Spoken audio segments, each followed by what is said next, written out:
And welcome back, everybody, to Let's Play Super Metroid.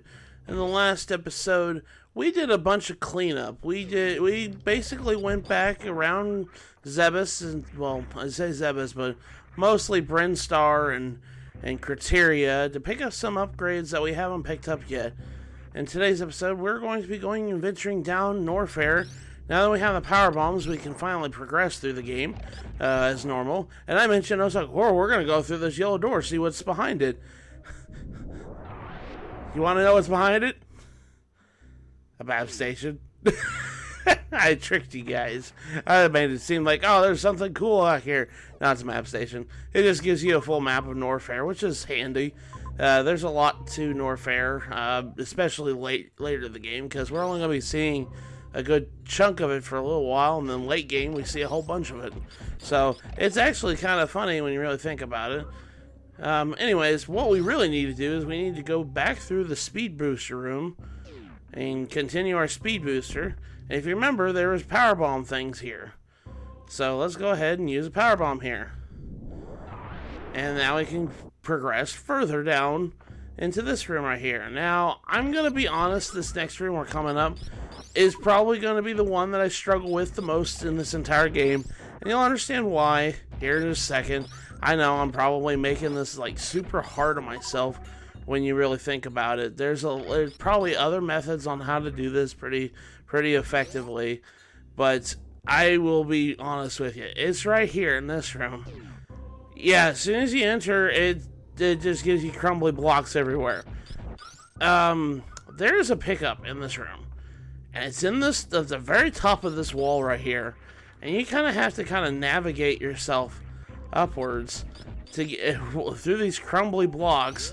You're supposed to use the enemies as platforms, but man, that's kind of difficult because you have to be kind of like on top of freezing them, and you know, it's just a pain in the butt. But what you need to do in order, if you want to get this, is to get right there. You see the missile tank when I shot the wall up there. I kind of just have to wall jump up there. Get that guy out of the way first and foremost. You kind of just have to wall jump and hug this wall. And then just shoot it right there and pray to goodness that you get it on the way up there, because you merely just have to touch it. You don't have to be in a morph ball or anything to pick it up. You could just have to merely touch it on the wall to pick up the expansion. This is kind of a little hard. I always struggle in this room trying to get this pickup, and honestly, it's probably the worst placed pickups in the entire game, in my honest opinion. I can't stand it. I can't stand it at all. I don't like it at all. Plus, not only that, I always have trouble with wall jumping mechanics in Super Metroid. Even though it's very helpful, it is really hard to master to do wall jumping effectively. So that's one reason why I really suggest you kind of practice it a lot in the rooms in Super Metroid, because wall jumping is really important. So I'm going to keep on trying until I get this thing.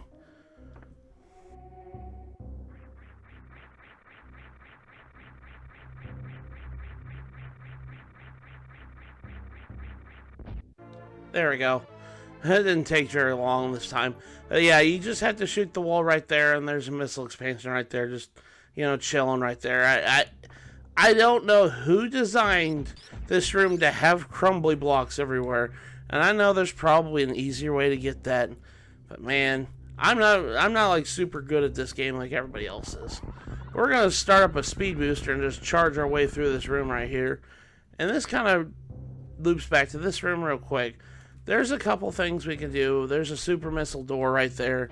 We're going to go through that super missile door here in just a second, because that's actually the way that we want to go. There's a save room right here if you want to use a save room. I really suggest, probably using it, because just to be in store what we're going to be seeing here in just a couple minutes. But I kind of want to backtrack real quick into this room. We actually can come back from the other side of the room. This is kind of like the other side of the room that we entered from. And actually, I can't do this yet. I do need that upgrade. I just now realized that. Oops.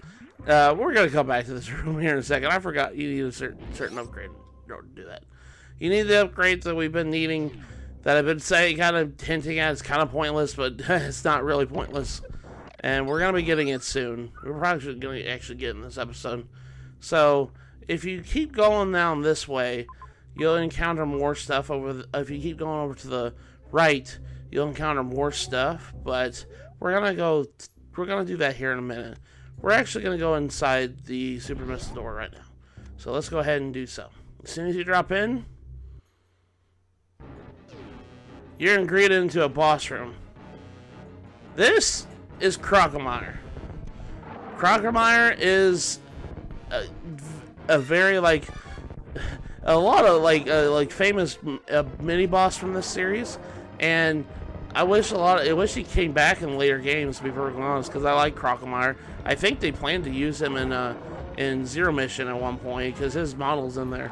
But the gimmick of Crocomire, his boss, is you shoot him, he's gonna charge you against the wall. There's a wall over there that has spikes on the left side, and he's gonna keep on advancing you until you go into that spike wall. He's just gonna keep on attacking you.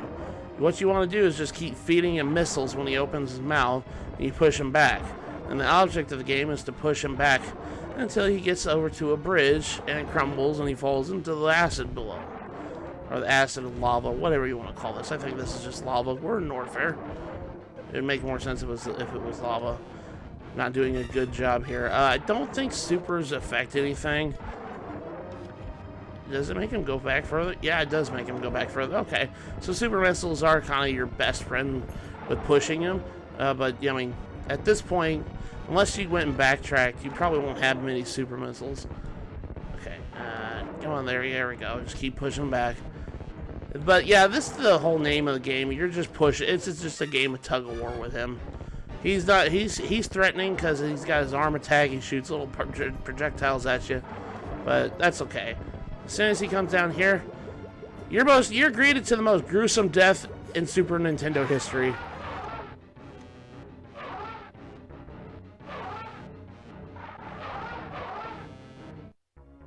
Alas, poor Crocomire, I knew you well.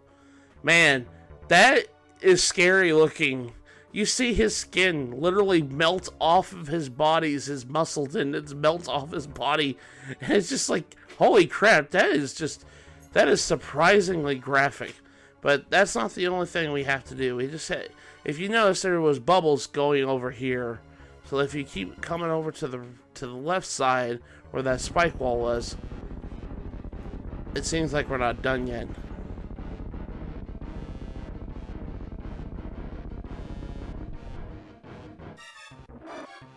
Crocomire's back for round 2, huh? No. That he just used up all the rest of his energy just to break that wall for us. And Crocomire's skull is left behind. This dude, I swear, I like Crocomire. I think he's kind of an underrated enemy type in this game. Now, over here on the right side, no, my right and lefts here, there is yet another one of these things that we need an upgrade for. But you can actually get it early. If you can get this upgrade over here, and you don't have to use this. If you charge up a speed booster and jump at the last minute, and wall jump up here, you can get the item. You don't have to use the upgrade. Like I said, I use a lot of sequence breaking, and I know, I probably should use it like in normal, but you know what, that's how I like to play, and I kind of want to show you guys how I like to play this game. But we're going to keep on going on the right side now that we got another energy tank. We got our second bar started. We got the bottom bar, and then we got a second bar going up there. But as you can see, there's a glider just, chilling out up there. We need that upgrade that I mentioned before in order to grab onto him to go across the other room. Here's some free enemies here in case you need to recharge from the Crocomire fight. Like I said, the Crocomire fight really isn't hard. It's more of just a war patrician. You're just pushing him back and forth. He's pushing you back and forth. So you might have used a lot of missiles and whatnot, like I kind of did in that fight. But I mean, if you're really good at it, you shouldn't be too much of an issue. There's a save room right here. Like I said, if Crocomire kind of gave you trouble here, you could save. It's not really hard, but like I said, it might be hard first playthrough. Anyways, we're going to continue to go on down here because we can't really get that item that's up there yet. If you go through this door right here, you'll notice that this is you're kind of locked out of this. These special gates here, like, unlike the other gate where we could actually shoot through the wall with wave beam in order to open this up, those green buttons require super missile to open. So, yeah, even though they're not blue, yeah, you need a super missile in order to open that gate there. But we're going to come down here and fall the way down. And if you open this door up with the missiles and go down this way, this will lead you down another pathway. I'm going to go ahead and use Speed Booster here. I say Speed Booster and immediately just died. Alright, so we're going to just jump across here. And at the very end is a missile expansion. I swear I'm going to get this jingle as my ringtone one day. I love this jingle so much. Even though it's overused quite a bit in this game, every time you pick up get an upgrade, get a new item, get a new expansion, they always play that jingle. And I know it's overused quite a bit, but I always love the fanfare of getting an item in Metroid. It's just a refreshing thing to hear every time you hear it, even though it is repetitive in this game. But anyways, we're gonna keep following down this hole here, this hallway, and jump all the way down this way. Now this room, there's a bunch of debris, or whatever you want to say. There's a bunch of debris in the way, so we're gonna go ahead and just use a power bomb to kind of clear it out. Because we need to set up for us another speed booster. We have just enough room to do a speed booster. And one, we're gonna clear out that thing there, but most importantly, we're going to do a Shine Spark right here at this spot and go directly up. So just keep that in mind because there's something up there. So let's go ahead and use a Shine Spark right here and not do it that way. not be a good demonstration of doing Shine Spark here. Okay. All right, and then we're just going to go up and hit the wall. I'm ever so slightly off here. Let's do this again. Woo. I missed it. I missed my mark.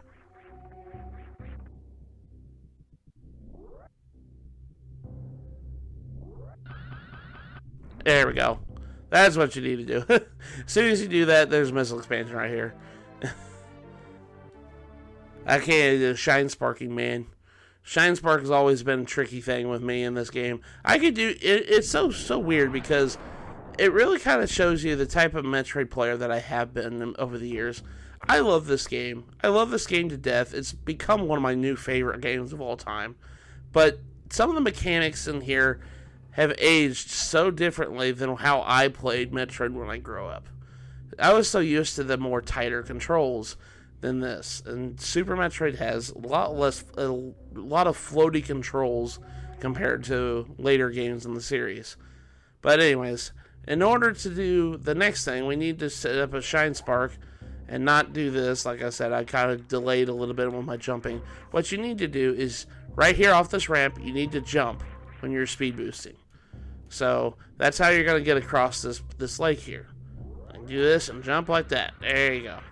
As soon as you do that, you're going to land right in front of the door that you need to get in. It took me a while to figure out how to get that. I'm going to be honest with you, I didn't think to jump while I was speed boosting. But we got our next upgrade, and this is the upgrade that we all been waiting for. This is the grappling beam. Long last, we got that ability I've been alluding to for so long. We've been doing sequence breaks in order to do so. We're going to jump up here, and you have to select it on your top menu, kind of like the power bombs, the missiles, and the super missiles. And you have to cycle through it to this. Whenever you do use it and you fire it, Samus will shoot a grapple beam out. And you can use it to kind of grapple onto these blocks here. And Samus will start swinging if you hold the button. And you can kind of use that momentum to swing across pits and stuff like that. The grapple beam is a very useful ability in this game. And even though, like I said before, there's a lot of items you can sequence break without using the grapple beam when you really should be using the grapple beam, it's still a useful thing, especially later in the game when we need to use it in order to get through one area in particular that I'm thinking of. I'm not looking forward to getting there. But yeah, we're going to be using the grapple beam quite a bit in order to traverse through the planet Zebes. And I think this is the first time that Samus has ever had the grapple beam in her arsenal. In later games, a lot, she's going to have it starting, I think, in Prime, in Metroid Prime, after Super Metroid. I think that was actually the next game that came out after Super Metroid. The grapple beam is used in that game as well. The grapple beams continue to be useful in the series continuing forward. We're going to use the grapple beam on this zoomer right here and kind of swing ourselves across this pit right here and completely miss. You can use the grapple beam to kill enemies, and it's actually quick. It's a quick, useful item to kill enemies real quick if they're just in your way. I notice a lot of speedrunners use the grapple beam as just flat out weaponry, and that's kind of bonkers to me that you could kill stuff with a grapple beam. But once we swing across that with that zoomer, we can grab this item that's in here. It's a power bomb expansion. That's pretty cool. We got another power bomb expansion. We got more power bombs than we do super missile tanks. I always found that weird. When I first played this game, the fact that you got super missiles, literally, the first, 30 minutes of the game threw me off. And then you get power bombs so late so early in this game compared to when you get power bombs in later Metroid titles. It's kind of bonkers when you really think about it. I'm like, man, they really did let you do that. Let you get power bombs and supers really early in the game. But normally here, for that energy tank, you would use the grapple beam in order to swing across here. And you can actually kind of chain swings together. I hate pushing select so many times.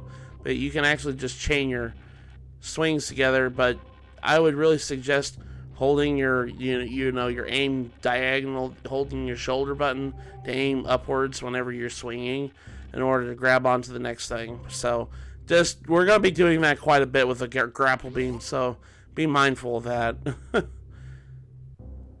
I shouldn't have said that the grapple beam's a useless ability. It's really not a useless ability. It has practical uses a lot of the times. We're going to go over here and explore over here to see if there's anything else that we need to pick up.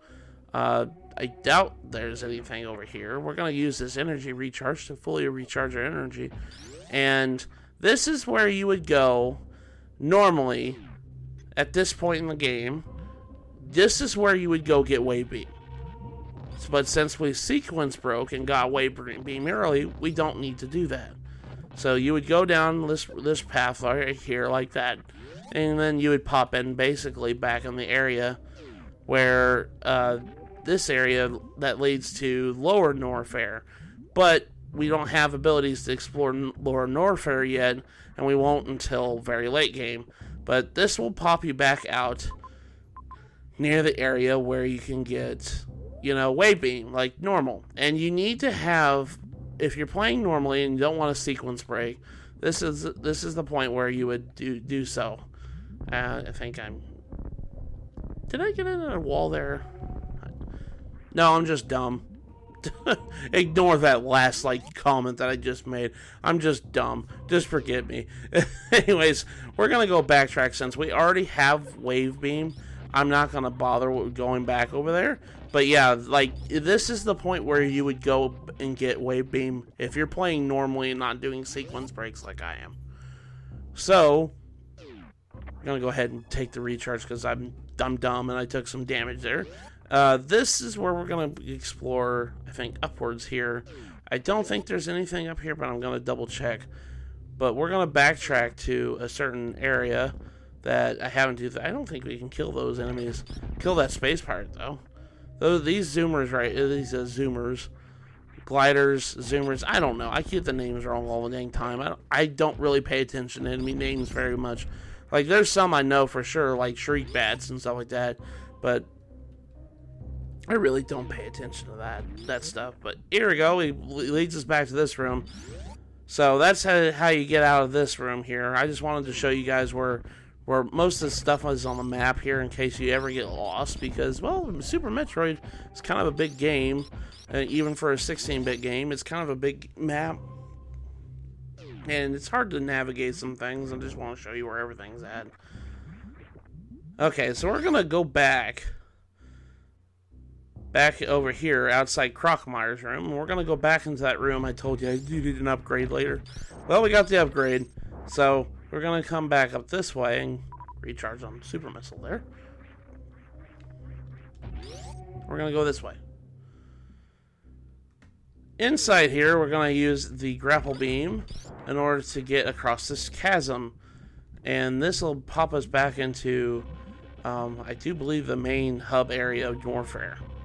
So we're going to go ahead and grab this and start swinging. There we go. And land right on top of a missile tank. So now we got ourselves the next missile tank there. And here, like I said before, since this is a green button, you need a super missile to open up the hatch here. And this will pop you back up the main hub area of Norfair. But now that we have the grapple beam, and we technically have the wave beam, we can go back to Brinstar to get one more thing. Before we explore the next area, there's another area that we have access to right now, but we should go get this upgrade that we're gonna get. I don't know if it's optional or not.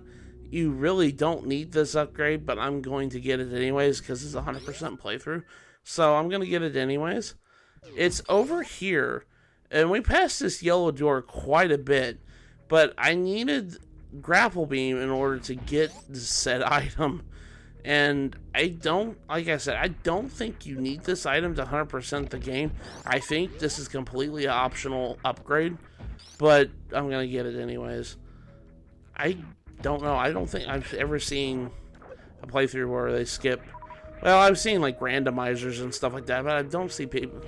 I think people mostly get this, but I never really see anybody like purposely skip them, but I never really see it that it's required to beat the game.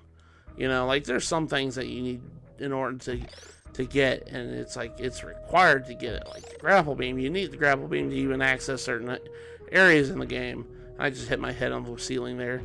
But yeah, this is completely optional if you know exactly where things are at all times, and you'll understand why whenever I get the item. I'll go ahead and... Oh, gosh. Wow, he just knocked me back all the way over there. Jeez, man. Jeez, Glider. Mr. Turtle. Mr. Floating Turtle.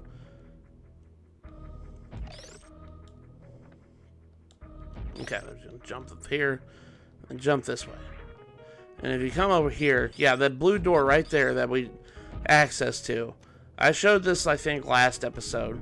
But this was a yellow door at one point. When you come in here, and as soon as you come in here, I told you, well, we're going to need a certain ability in order to do so. We have it now. It's the grapple beam. And like that one room in Brinstar, these enemies are kind of like flashlights. The more you kill, the more harder it is to see in the room because it gets a little darker. These enemies kind of keep the light in the room. You need grapple beam for this part here. So you're going to have to use it to kind of safely navigate there, and I don't want to kill any more of these dudes because it's kind of a pain in the butt. It's always hard to do that, and especially when you got enemies that are trying to grab you. Grabby enemies, glider enemies, flying enemies, you name it. Let's go ahead and open this door up. And if we come up here, we should be getting this upgrade right now. Go ahead and bomb this and get a grade to come up. And come up here and get our next upgrade. The X-ray scope, or X-ray visor. Doesn't matter what you call it, it does the same thing. Yeah, it's yet another item on your top bar here that you have to cycle through to use.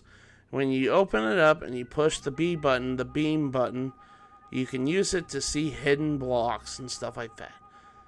And you can kind of see where hidden blocks are and hidden paths are. And it's really useful for finding stuff. Like, if you're playing for the first time, I really suggest getting this. But repeat playthroughs, when you know where everything's at, this is the most useless upgrade in the entire game, in my honest opinion. Because if you played this a couple times, you don't need this thing. You know where everything's at.